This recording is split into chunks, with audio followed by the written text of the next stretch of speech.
For 3 weeks, my house had smelled of sawdust and something else. Something I couldn't quite name. It was a scent that was both clean and earthy, like fresh-cut pine mixed with the subtle, masculine fragrance of a particular brand of soap and the faint, metallic tang of sweat. It was the scent of Cole. He was the carpenter I had hired to build the floor-to-ceiling bookshelves that would finally tame the chaotic mess of my study. And for 3 weeks, I had used my work as an excuse to simply watch him. My life was a quiet, ordered thing. I worked from home as a freelance academic editor, a job that suited my preference for solitude and the written word over the messy unpredictability of people. My days were measured in manuscripts edited, coffee brewed, and the slow march of sunlight across my hardwood floors.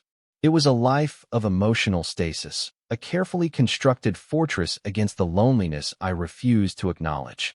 Cole's presence was a disruption, a welcome one I hadn't known I was craving. He was a force of quiet competence, moving through my space with an economy of motion that was mesmerizing. I'd sit at my kitchen table, pretending to work on my laptop, but my focus was always on him. The pull of a measuring tape, the low hum of the sander, the precise way his hands, large, calloused, dusted with fine wood particles, guided a piece of timber into place. He rarely spoke, offering only a low murmur of a greeting in the morning and a simple "see you tomorrow" in the evening. But I cataloged every interaction. The time he'd asked for a glass of water, his throat working as he drank it down, his eyes briefly meeting mine over the rim of the glass. The time I'd tripped over a stray power cord and his hand had shot out, steadying me with a firm grip on my arm that lingered a fraction of a second too long. My mind replayed these moments on a loop, dissecting them for hidden meaning, for any sign that the low thrum of awareness I felt was a shared current and not just my own desperate projection. Then, on the final day, it was over. The shelves were magnificent, a testament to his skill. They smelled of varnish and new wood, but the other scent, the scent of him, was already fading. He packed his tools, swept the last of the sawdust into a neat pile, and stood in the doorway of the study. "All done," he said. His voice was a low gravel, as it always was, but it seemed to hold a note of finality that echoed in the sudden emptiness of the room. "They're perfect." I managed my own voice sounding thin. "Thank you, Cole." He gave a short, single nod, his gaze sweeping over the shelves and then, for a beat, landing on me. There was something in his eyes, a flicker of something I couldn't read, an intensity that made my stomach tighten. Then it was gone, replaced by a professional neutrality. He handed me the invoice. I paid him. We shook hands. His palm was warm and rough against mine. And then he was gone. The silence he left behind was heavier than before. The house felt too big, too quiet. The scent of varnish was cloying without the underpinning of sawdust and soap. I spent the rest of the day in a fog, wandering from room to room, the echo of his presence haunting every corner. I started organizing my books, the task I'd been so excited for, but the joy was gone. The shelves felt like a beautiful, empty stage. It was late, the moon a pale sliver in the dark sky, when I saw it. I was running a dust cloth over the lowest shelf, a final act of putting things in their proper place, when my fingers brushed against something leather. Tucked behind a small decorative support beam, almost invisible, was a wallet. A man's wallet. Worn brown leather, thick with cards. My heart gave a painful lurch. I picked it up. It felt warm, as if it still held the heat of his body. I didn't need to open it to know whose it was. There was only one other person who had been in this room for weeks. Cole's wallet. He had left it behind. A frantic, dizzying wave of something that felt dangerously like hope crashed over me. This wasn't over. I had a reason. A legitimate, undeniable reason to see him again. I fumbled it open, my hands shaking slightly. My intention was just to find a phone number, but my eyes caught on the plastic window of his driver's license. The photo was a few years old, his hair a little shorter, but it was him. That steady, unreadable gaze fixed on the camera. Cole Miller. And below his name, an address. He lived only 15 minutes away. I didn't even think. The thought of calling him, of hearing his voice on the phone and arranging a sterile meeting felt wrong. It felt like a missed opportunity. This felt fated. A ridiculous, romantic notion that had no place in my logical, ordered world, but it persisted nonetheless. Grabbing my keys, I walked out of my quiet house and into the cool night air, his wallet a warm, solid weight in my pocket. The drive to his house was a blur of streetlights and anxiety. My internal monologue was running at a fever pitch, a frantic spiral of what-ifs. What if he was with someone? What if he was annoyed that I'd just shown up? What if he thought I was a creep for looking at his license? Each turn of the wheel brought me closer to a potential moment of catastrophic awkwardness, yet I couldn't make myself turn back. I was being pulled forward by a force I didn't understand, a magnetic pull I'd been feeling for 3 weeks. I thought back to all those hours I'd spent watching him, cataloging the details of his existence within my home. The way he'd chew on his lower lip when concentrating on a difficult cut, the faded tattoo of what looked like a compass rose peeking out from the sleeve of his t-shirt when he reached for something. The muscles in his back and shoulders, shifting and bunching under the thin cotton of his shirt as he worked. I had observed him with the intensity of a naturalist studying a rare and beautiful creature, all while pretending to be absorbed in my own world. Had he noticed? Had he felt the weight of my gaze? Or had I just been part of the furniture, the quiet, bookish man who paid his bills on time? I remembered one afternoon, late in the second week. He was installing the crown molding, a delicate and precise job. I had brought him a cold bottle of water, an excuse to get closer. He was perched on a stepladder, his focus absolute. "Thanks," he'd murmured, not looking down. He reached for it, and his fingers brushed against mine. It was nothing, a completely incidental touch. But a jolt had gone through me, a spark of heat that shot straight up my arm. I'd snatched my hand back as if burned. He'd paused then, just for a second, and looked down at me. His expression was unreadable, as always, but his eyes were dark, searching. I felt my face flush, and I'd mumbled something about an email and fled back to the kitchen, my heart hammering against my ribs. For the rest of the day, I'd avoided him, convinced I had made my pathetic crush humiliatingly obvious. Now, pulling up to the address from his license, I felt that same heat rising in my cheeks. It was a small, unassuming bungalow with a tidy lawn and a detached garage from which a soft yellow light was spilling. The main house was dark. My stomach sank. Maybe he wasn't home. Maybe he was out. With someone. I almost put the car in reverse. This was a mistake. A huge, mortifying mistake. I could just leave the wallet in his mailbox. It would be the safe, sensible thing to do. The Liam thing to do. But then the wide door of the garage rolled up, and Cole walked out, wiping his hands on a blue rag. He wasn't wearing his work shirt, just a plain gray t-shirt that clung to his torso. He stretched, arching his back, and the hem of the shirt rode up, revealing a strip of tanned skin and the waistband of his jeans. He looked tired, but relaxed. He was in his own space, unguarded. This was it. I couldn't back out now. Taking a deep breath that did nothing to calm my racing heart, I got out of the car. The sound of the door closing seemed impossibly loud in the quiet suburban street. Cole's head snapped in my direction, his body instantly tensing. He squinted into the dim light, his posture shifting from relaxed to wary. "Liam?" he asked, his voice laced with confusion. He took a step forward, out of the garage's glow and into the shadows. "What are you doing here?" I walked towards him, my feet feeling like lead. I held up the wallet. You left this." He stopped, his eyes flicking down to the wallet in my hand, and then back up to my face. The tension in his shoulders seemed to ease, but the surprise remained. "Huh." He ran a hand through his already messy hair. "I was wondering where that went. Tore my truck apart looking for it." I closed the distance between us and held it out to him. It was on one of the shelves, tucked in the back. "Thanks," he said, taking it from me. His fingers brushed against mine again. This time, I didn't pull away. I couldn't. The contact was brief, but it was enough. The same jolt, the same electric heat. I wondered if he felt it too. He shoved the wallet into the back pocket of his jeans, the movement casual, practiced. An awkward silence fell between us. The air was thick with the scent of motor oil and sawdust, his scent, but amplified here, in his own territory.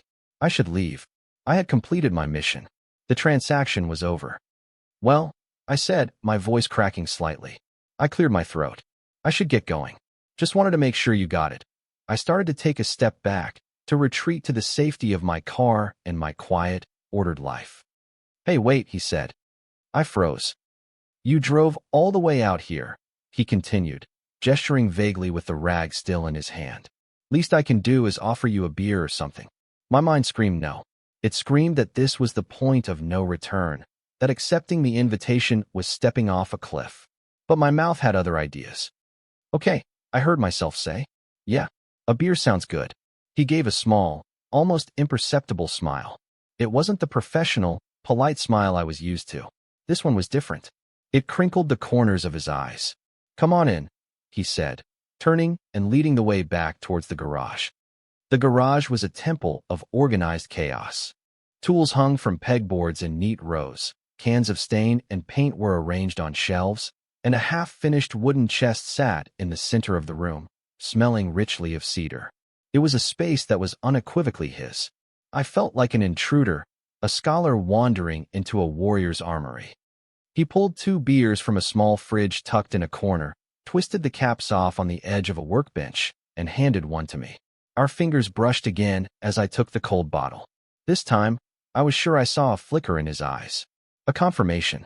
Or maybe I was just projecting my own burgeoning hope onto his blank canvas of a face. So, he said, leaning back against the workbench. He took a long swallow of his beer. The book collector. I blinked. What? That's what I called you in my head, he said, a hint of amusement in his tone. The quiet book collector. You got more books than any person I've ever met. I felt a blush creep up my neck. He had thought about me. He had a name for me. It was a ridiculous, simple thing, but it felt like a revelation. I'm an editor, I explained, taking a nervous sip of beer. They sort of accumulate. What do you edit? He asked. He wasn't just making polite conversation. His gaze was focused, genuinely curious. He was watching me with the same intensity one had watched him. The realization sent a shiver down my spine. Mostly academic stuff. History, literary theory. Dry things. Doesn't seem dry to you, he countered. When you were putting them on the shelves yesterday, you looked happy, like you were meeting old friends. He had been watching me, too. The thought was so overwhelming, I had to look away. I stared at the half-finished cedar chest. It's a beautiful piece, I said, deflecting. Thanks. It's a commission. For a wedding gift, he followed my gaze. I like making things that last. Things people will have for a long time. We stood there for a few minutes, drinking our beers in a comfortable silence that was nothing like the awkward one in the driveway. The air in the garage was warm, filled with the hum of the small fridge and the distant chirp of crickets. It felt safe. It felt intimate. He was showing me a part of his world, and he was asking about mine. The rigid roles of client and contractor had dissolved completely. We were just 2 men, standing in a garage, drinking beer. And the tension, the low-frequency hum that had been present for 3 weeks, was now a palpable force in the small space. It was in the way he watched me over the top of his bottle, the way I was acutely aware of the scant few feet of air separating us. Every shift of his weight, every breath he took, seemed to pull the space tighter. I am not a brave person. My life is a testament to my preference for the predictable, the safe. But something about the way he was looking at me, with that open curiosity, made me feel a flicker of courage. You know, I began, the words feeling clumsy in my mouth. I was sorry the job was finished. It was a confession. A small one, but a confession nonetheless. I watched his face for any sign of alarm or discomfort. He didn't show any. Instead, that small, almost smile returned. Yeah, he said, his voice low. Me too. My breath hitched. Me too. 2 simple words that reconfigured my entire reality. The hope that had been a dangerous, flickering spark was now a steady flame. He hadn't just been polite. He hadn't just been professional. He had felt it, too. This quiet, persistent pull. I finished my beer, the last swallow tasting like victory. Well, I said, my voice steadier now. I should really go? It's getting late. He nodded slowly, his eyes never leaving mine. Okay. He didn't move from his spot, so I had to walk past him to get to the door. The space between us shrank until I was close enough to feel the heat radiating from his body, to smell the faint scent of soap on his skin. My heart was a frantic drum against my ribs. I felt like I was moving through water, every step requiring a monumental effort. I reached the edge of the garage's light, my hand on the cool metal frame of the door. I was poised on the threshold, 1 foot in the safety of the night and 1 foot in the charged atmosphere of his world. I had to say something. I couldn't just leave with those two words hanging in the air between us. I turned back to face him. He was still leaning against the workbench, watching me. The light from behind him cast his face in shadow, making his expression impossible to read once more. All my newfound courage evaporated, replaced by the familiar chill of uncertainty. Maybe I had misread everything. Maybe me too just meant he enjoyed the work. "Thanks for the beer," I said lamely. "Anytime," he replied, his voice a soft rumble. I gave a pathetic little nod and turned to leave. My body felt heavy with disappointment. I was a fool, a quiet, lonely book collector who projected his fantasies onto the handsome carpenter. It was the oldest story in the world. I took a step out into the darkness, my shoulders slumping in defeat. And then I felt a tug. It wasn't violent. It was a firm, deliberate pressure on my hip. I stopped dead, my mind struggling to process the sensation. I looked down. His hand wasn't on me. He hadn't grabbed my shirt. He had hooked 2 fingers into the empty belt loop on the side of my jeans. My entire nervous system went into overdrive. I stand here, frozen, half in and half out of the garage. My brain has short-circuited. All I can feel is the pressure of his fingers through the denim, a small, localized point of contact that seems to set my entire body on fire. He gives another gentle pull. It's an invitation, not a command. It draws me back, 1 step, 2 steps, until I am standing in front of him again, fully bathed in the warm, yellow light of the garage. The space between us is almost non-existent now. I have to tilt my head back slightly to look at him. His eyes are no longer unreadable. They are dark and intense, and they are full of the same question that is screaming through my own mind. His fingers are still hooked in my belt loop, a casual anchor holding me in place. "You're a hard guy to read, Liam," he says, his voice barely above a whisper. It's not an accusation. It's a statement of fact, a challenge. I can't find my voice. I can only stare at him, my mouth dry, my heart doing a frantic, stumbling rhythm in my chest. I feel stripped bare, all my carefully constructed walls and defenses crumbling under the weight of his gaze. He knows. Of course, he knows. He's known all along. He lets go of my belt loop, but the phantom sensation of his touch remains. He raises his hand, slowly, deliberately, as if giving me time to bolt. I don't. I can't. I am rooted to the spot. His palm comes to rest on the side of my neck, his thumb stroking gently along my jawline. His skin is warm and calloused, just as I imagined, and the touch is electrifying. It's a question, a comfort, and a claim, all at once. "But I think I'm starting to figure it out," he murmurs. And then he leans in and closes the small distance between us. His lips are softer than I expected. The kiss is not rushed or demanding.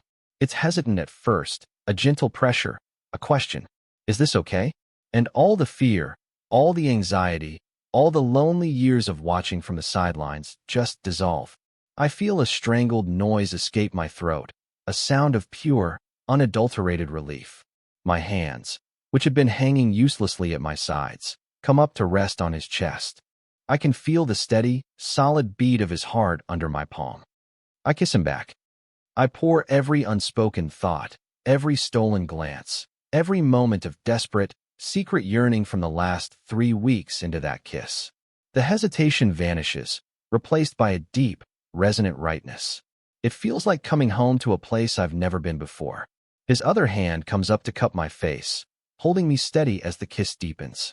The smell of him, sawdust, soap, and that indefinable, essential scent of coal fills my senses. This is real. This is happening. When he finally pulls back, it's only by an inch. Our foreheads are resting against each other. My eyes are closed. I'm afraid to open them, afraid that he'll be gone, that this was just a fever dream born of loneliness and a cold beer. "Don't go," he whispers, his breath warm against my lips. I open my eyes. He's still there. His expression is soft, vulnerable, the stoic mask completely gone. I see a mirror of my own shock and hope reflected in his dark eyes. "Okay," I breathe, and I know, with a certainty that settles deep in my bones, that I am not going anywhere. The next morning, I woke with a jolt. For a disoriented second, I didn't know where I was. The light filtering through the blinds was wrong. The sheets didn't smell like my own laundry detergent. Then it all came rushing back. The garage. The kiss. Cole. I was in his bed, in the dark, quiet house next to the workshop. I was alone. Panic, cold and sharp, seized me. I sat bolt upright, my heart hammering against my ribs. The other side of the bed was cold. He was gone. Of course, he was gone. It was a mistake. A drunken, late-night mistake. He'd woken up, realized what he'd done, and fled. The familiar script of my own self-doubt began playing in my head on a torturous loop. I was the awkward, lonely client. He was just being nice. I had misread everything. The kiss was a moment of madness. I buried my face in my hands, a wave of humiliation washing over me. I had to get out of there. I had to sneak out before he came back, before I had to face the pity or, worse, the polite disinterest in his eyes. I threw the covers back, my movements jerky and panicked. His t-shirt, the one I'd borrowed to sleep in, felt like a costume, a foolish reminder of a closeness I had clearly imagined. Then I smelled it. Faintly, from downstairs. The rich, dark aroma of brewing coffee. I froze, one foot on the floor. Coffee. Someone was making coffee. I held my breath, listening. I could hear the quiet sounds of someone moving around in a kitchen. A cupboard door closing softly. The clink of a mug. My panic began to subside, replaced by a fragile, tentative hope. I slipped out of the bedroom and crept to the top of the stairs. The smell was stronger here. The house was quiet and still, filled with the soft gray light of early morning. Peeking over the banister, I could see into the kitchen. And there he was.